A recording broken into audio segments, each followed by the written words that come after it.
Stuff I Learned Yesterday, episode 647. I think, therefore I am.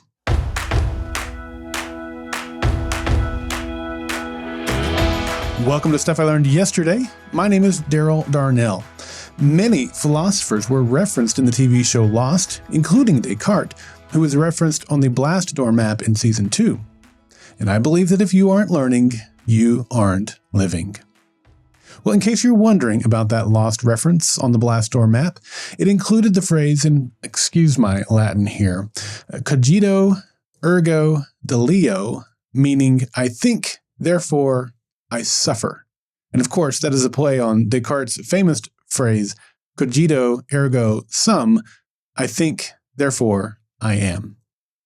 Now, I gotta be honest, today's episode is one of those weird ones for me. For most episodes, I put together a story that has impacted my life or the life of someone I know, and I walk away with some sort of applicable lesson. But with today's episode, not only am I not sure that what I'm about to talk about has impacted my life in any significant way, I'm not sure it's impacted anyone else's life either. So, how's that for a setup? Well, what do you think are the characteristics of a mature person? What about the characteristics of a spiritually mature person?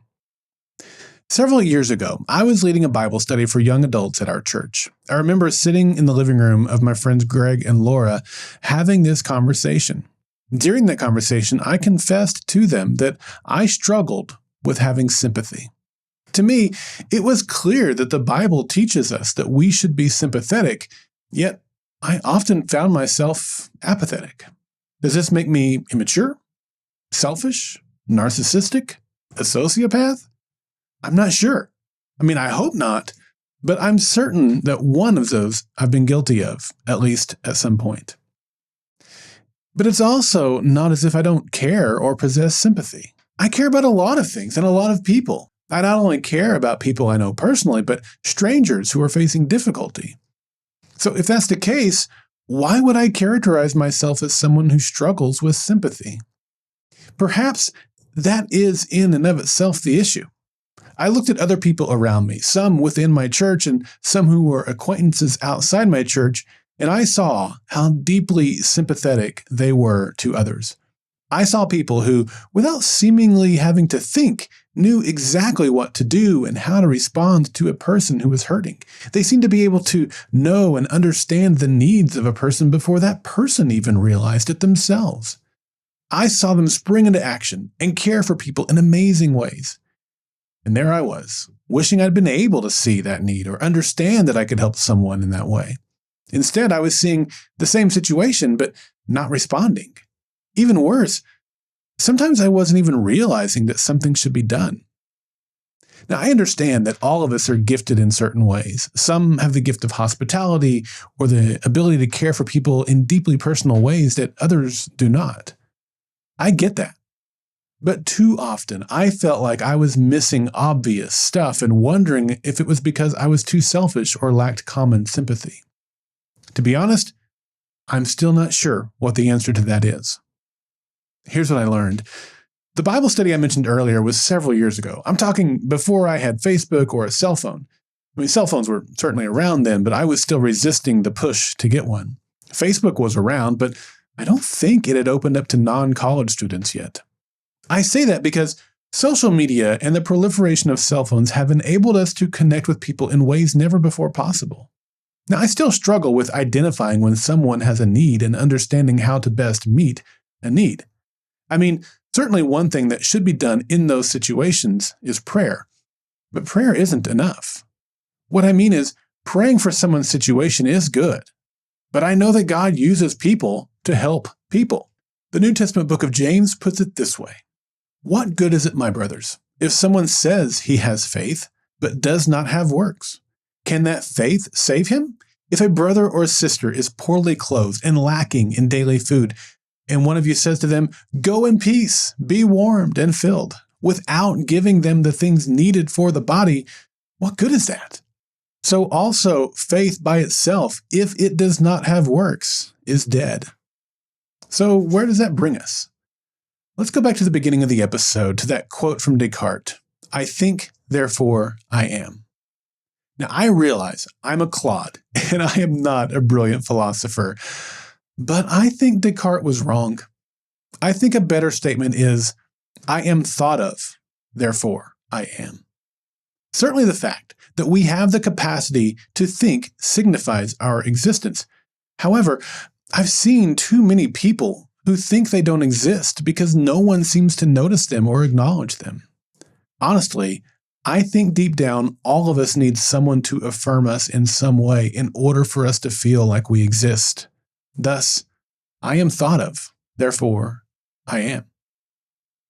I also said something else to start out today's episode. I said, with today's episode, not only am I not sure that what I'm going to talk about has impacted my life in any significant way, I'm not sure if it's impacted anyone else's life either. So what is that thing? The thing is the thing I came up with several years ago that I do often. That is, I use technology to connect with people. Okay, that sounds simple and obvious, so let me clarify. I don't know when I started doing this, and I don't know what my motivation was when I began it. That is, I don't know if I started doing this as a direct way to combat the personal challenges I've spoken about in today's episode, or if I started doing it randomly and then it snowballed into something else. But what I do, nearly without fail, is simply let someone know when I'm thinking of them. It might be a former coworker or an old high school friend. It could be a former client or someone in my industry. But if I have their phone number or we're connected on Facebook, I'll ping them. And I'll usually say something like, "You've been on my mind today, so I wanted to let you know I was thinking of you. I hope you're doing well." Or other times I'll see something that reminds me of that person, so I'll send them a picture of it and say, "I saw this and it made me think of you. I hope you're doing well." Does it matter? Is it making a difference? I'm not sure. I mean, I do this all the time. I really do just do it naturally when it happens through my day-to-day life, but I would guess I send out a message like this several times a month. Oftentimes I get no reply, and that's okay. Sometimes it rekindles a connection, and other times it leads to a request for prayer. One other thing I do is I reach out to someone on a day where I know they're going to have a tough day, like the anniversary of the passing of a loved one. You may recall the importance white tulips play in the lives of my friends from the TV show Fringe. If not, I encourage you to go check out episode 341, The Arrival of White Tulips. In 2023, a friend of mine from the Fringe community lost his son to a random act of violence, and I had no idea it had happened until several months later. But once I found out, I put a reminder on my calendar, and as the one-year anniversary approached, I mailed him a white tulip like the one Walter received in Fringe. The gesture helped him know that he and his family were being thought of and he was being prayed for. Are these gestures of letting someone know that they are being thought about helpful? Are they enough? I don't know. I'd like to think they help in some way. But I do believe we feel loved and valued when we know we are seen and thought about.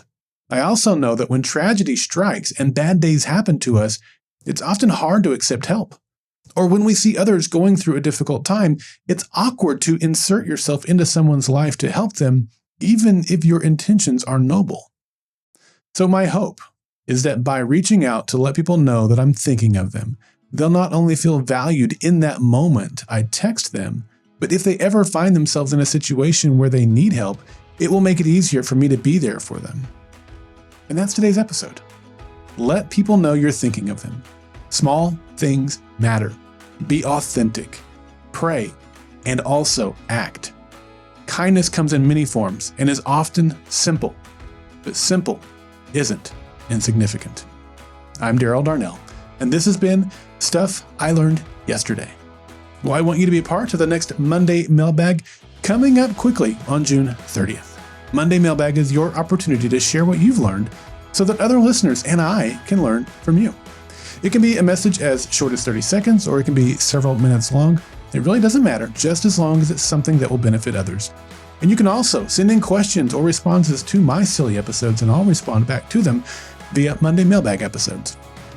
You can participate in Monday Mailbags by visiting the Golden Spiral Media listener feedback page at goldenspiralmedia.com/feedback, or shoot me an email at feedback at goldenspiralmedia.com.